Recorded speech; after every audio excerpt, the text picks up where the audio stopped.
E agora se prepare para ouvir a mensagem de Deus. Abra o seu coração e a sua mente, e deixe Deus entrar em sua vida.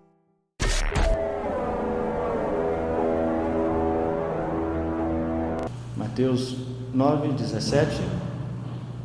Nem se põe vinho novo em odres velhos, do contrário, rompem-se os odres, derrama-se o vinho e os odres se perdem. Mas pões vinho novo em odres novos e ambos se conservam. Irmãos, eu estava lembrando do meu tempo de criança e foi com essas lembranças que eu cheguei até esse versículo aqui para que nós possamos meditar nessa noite. Eu lembro que quando eu era criança eu tinha aqueles pijamas de flanela, não sei se vocês lembram disso, alguém lembra aqui? Aqueles pijaminhas de flanela, eu tinha aqueles pijaminhas e algumas vezes eles rasgavam e era preciso fazer remendos, e fazia aqueles remendos e depois voltava de novo a rasgar e fazia outro remendo e voltava a rasgar até que chegava uma hora em que aquela roupa estava cheia de remendinhos, né, irmã? E foi assim, com essas circunstâncias, que nós chegamos à moda caipira, que nós vemos quando chega a época de junina, né? Nós vemos aquele pessoal vestindo ali nas danças, aquelas blusas, calças e vestidos cheios de remendos. Foi partindo daí, porque antigamente não tinha aquela coisa de você ir comprar uma nova. O quanto você podia de remendar e remendar e remendar e remendar. E uma outra coisa também que me fez chegar nesse versículo aqui, foi uma situação que talvez vocês já tenham vivido dentro da casa de vocês, que é a questão de você ter uma fruta, e essa fruta, ela estraga e está no meio de outras frutas, que ainda estão boas. Mas aquela frutinha que estragou, se você deixar ela ali, daqui a pouco todas as outras também já estão apodrecidas. E é preciso que você tire ela e jogue fora. Todos esses fatos que nós estamos relembrando aqui, nos arremeta a esse momento aqui que Jesus diz que não se põe vinho novo em odres velhos. Se a gente for analisar essas palavras de Jesus, depois nós vamos ver isso com mais detalhe, mas isso aqui é uma introdução para a gente já ir preparando. Nós vamos ver quantas tentativas nós fazemos de tentar fazer algo de bom na nossa vida, mas usando as mesmas técnicas que nós usamos anteriormente. Nós queremos uma coisa diferente, mas continuamos usando as mesmas palavras que de repente ofendeu uma pessoa e ela se entristeceu. De repente, o pai e filho entraram numa discussão e o filho não consegue perdoar o pai. E depois, naquela virada de ano, ele fala que tudo se faça novo. Mas aquele rancor continua, aquela amargura continua. E quando nós pensamos nisso, nós vamos chegar nesse ponto de que se você não fizer algo novo, algo diferente, as coisas não vão mudar. Elas vão permanecer sempre as mesmas. Vamos conseguir sempre os mesmos resultados. Quando eu atendia em consultório, eu costumava perguntar para a pessoa o seguinte: você já sofreu bastante ou você ainda quer sofrer mais? É uma pergunta que nós devemos fazer para nós mesmos, independente de se somos cristãos ou não. O que eu quero para mim? Que resultados eu quero para 2022? Que resultado eu quero para a minha vida na profissão em que eu tenho, dentro do meu lar, com as minhas famílias, dentro da minha igreja? Que resultado eu quero? Eu vou continuar fazendo as mesmas coisas? Vou continuar andando pelos mesmos caminhos? Eu vou fazer sempre, repetindo a mesma direção? Ou eu quero fazer algo diferente para que os resultados também possam ser diferentes? É interessante que nesse texto a gente observa que o povo naquela época ela já sabia o que era correto e o que não era correto. Para eles não era correto guardar vinho novo em odres velhos. Quando Jesus diz que não se põe vinho novo em odres velhos, ele está dizendo o seguinte: se você pegar o vinho novo e colocar num odre que já esteja usado, ele já perdeu a sua elasticidade. Porque o vinho novo, com o tempo, ele vai fermentar. Ele vai fazer pressão dentro desse odre velho. O couro vai se romper. e você vai perder tanto o vinho quanto o odre, que se você não tivesse usado dessa forma, o odre velho poderia ser usado para guardar água. Ele ainda teria utilidade. Mas quando se põe o vinho em um odre velho, você vai perder tanto um quanto o outro. É interessante ver aqui que também o vinho é muito natural na cultura hebraica, aqui na Bíblia, ele é muito utilizado. E nós precisamos tomar cuidado com duas palavrinhas importantes antes da gente prosseguir. Uma delas é anacronismo. Nós não podemos julgar uma situação do passado pegando as leis e os pensamentos daquilo que nós vivemos hoje. Aquele povo tinha o seu conhecimento, tinha as suas leis, tinha a sua cultura. Hoje nós temos as nossas, e que pode não ser as mesmas que aquele povo seguia. Uma outra é a etnocentrismo, que é o hábito de nós acharmos que toda a cultura que não seja semelhante à nossa, ela é inferior. Cada povo tem sua cultura.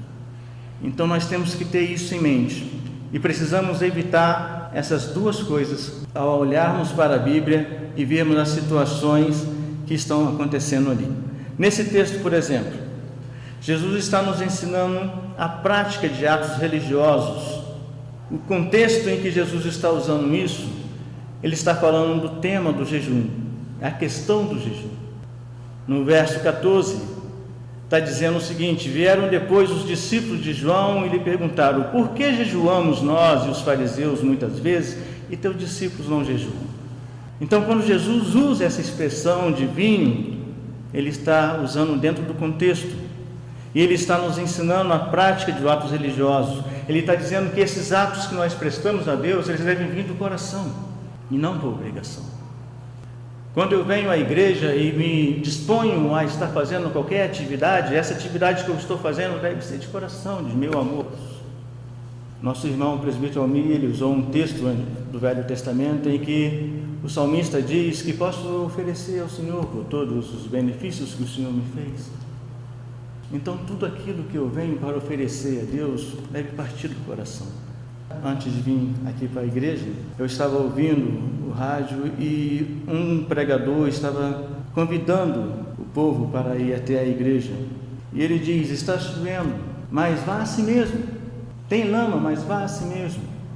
Muitas vezes pregadores usam de intimidação ou colocam alguma coisa como uma obrigação para o cristão. Tudo que é feito para Deus deve ser feito de coração e com voluntariedade. O nosso louvor melhorou em muito aqui, graças a nossas duas irmãzinhas que se colocaram como voluntárias para que isso acontecesse. Elas viram que havia necessidade, vieram. É isso que Jesus está falando. O tema aqui é o jejum, e tudo que nós fizermos como exercício praticado deve ser com alegria, porque aquilo que nós fazemos está sendo ofertado a Deus. Outra coisa, uma lição também muito importante que Jesus está nos ensinando aqui, que há momentos na vida em que nós não devemos jejuar. Há momento que cabe apenas observar e não fazer jejum ou qualquer tipo de sacrifício, mas aproveitar a situação que Deus está permitindo com que nós passamos. Quando nós olhamos 2 Samuel, capítulo 12, do verso 1 ao verso 16, nós vamos encontrar um diálogo do profeta Natã com Davi. Quando o profeta chega, ele apresenta a Davi a parábola da pequena cordeira. Eu não vou contar a história aqui, mas depois vocês podem procurar o texto em 2 Samuel 12.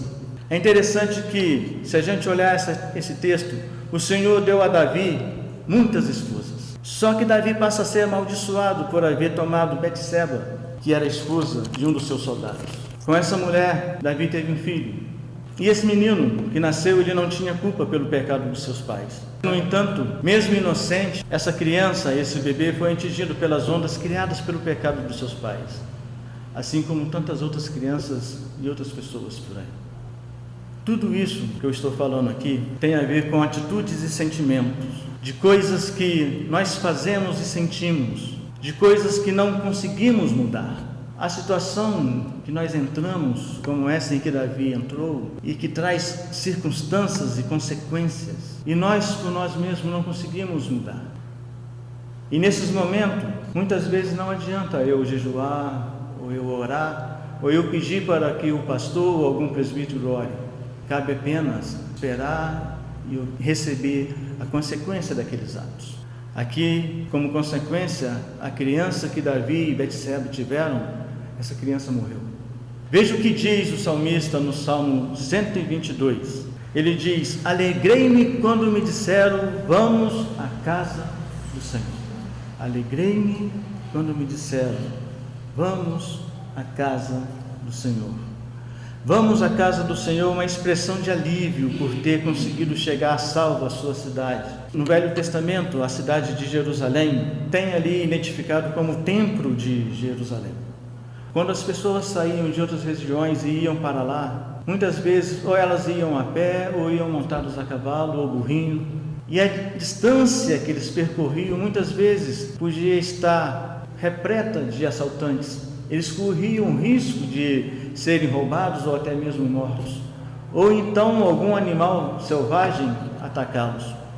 E quando ele diz, alegrei-me quando me disseram, vamos à casa do Senhor, e ele chega à casa do Senhor a salvo, sem nada deles acontecido, ele diz, alegrei-me. Alegrei-me. Alegrei-me porque tudo correu bem.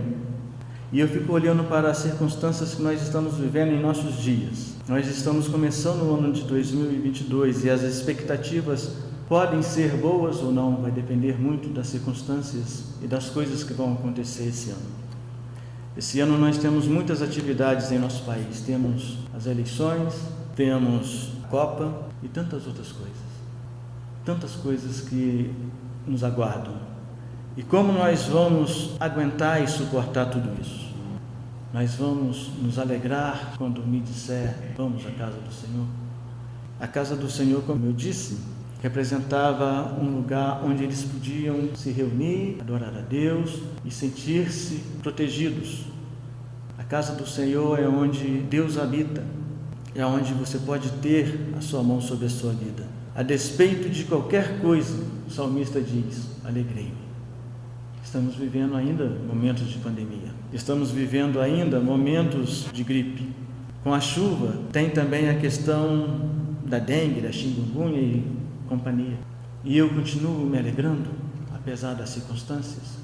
Com as chuvas, nós temos visto enchentes, pessoas desabrigadas, pessoas morrendo. E nós estamos seguros, podendo vir à casa do Senhor. Alegrei-me. A despeito de qualquer coisa, o salmista diz, alegrei-me. Há quase um mês nós comemoramos o Natal. O Natal tem a ver com relacionamento. Paulo, em sua carta aos Tessalonicenses, ele diz que Deus nos instrui a amar. Saber amar é saber se relacionar. Quem sabe amar se relaciona melhor. O amor é o fato do verbo se tornar carne. E é também o fato de Deus dar o seu único filho para morrer numa cruz. Isso é colocar vinho novo em odres novos. Lembra daquelas situações que eu falei no início, dos filhos que não conseguem perdoar os pais? É hora de fazer as coisas diferentes. Esse é o momento que nós temos de colocar o vinho novo em odre novo, de conseguir resultados diferentes daquilo que nós viemos conseguindo até agora. É hora de colocar em prática aquilo que Jesus fala: se alguém lhe bater na face, ofereça o outro lado. É hora de que, se seu inimigo te maltratar, é hora de você perdoar.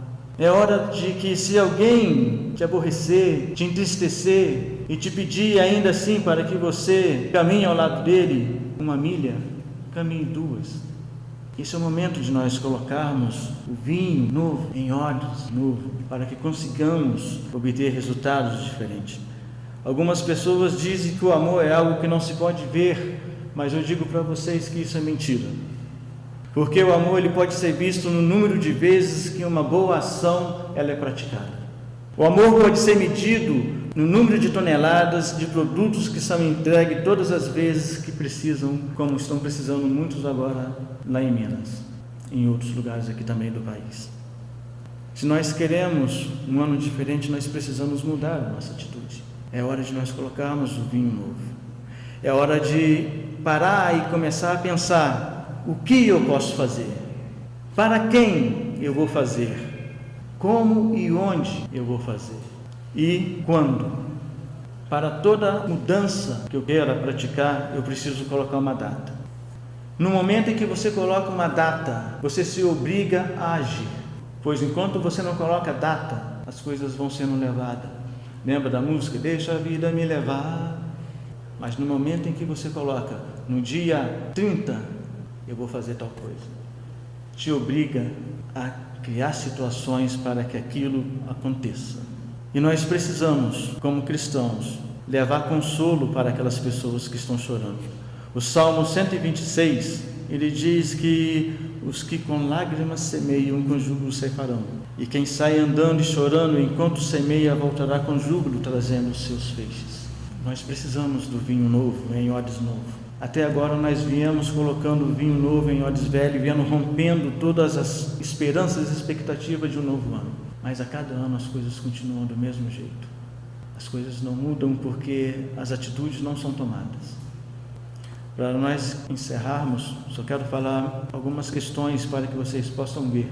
Todo janeiro nós viemos enchentes no Rio de Janeiro e em outras partes do país. Todo janeiro nós vemos pessoas desabrigadas porque as enchentes chegaram até a sua casa, mas ninguém tomou atitude nenhuma durante o restante do ano. Todos os anos aqui em Volta Redonda nós vemos o rio encher e ali aqueles na beira-rio ali ficar impedido, mas o restante do ano ninguém toma atitude nenhuma para mudar nada. Todos os anos eu e você cometemos coisas que nos desagradam, que nos magoam, mas durante o resto do ano agimos de forma que as coisas não mudam no ano seguinte, porque estamos colocando sempre vinho novo em odres velhos. Mas estamos ainda no início do ano e podemos a partir de agora colocar o nosso vinho novo em odres novos. Amém?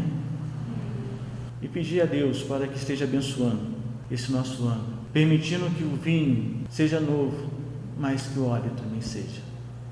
E que a fermentação, quando ocorrer, nos traga alegria. Essa é a finalidade do vinho dentro da Bíblia, trazer alegria. Você sempre vai ver o vinho relacionado à festa. Quando Jesus transformou a água em vinho, foi para que a festa e os noivos se alegrassem. Então vamos fazer de 2022 um momento de alegria para a nossa igreja. Amém?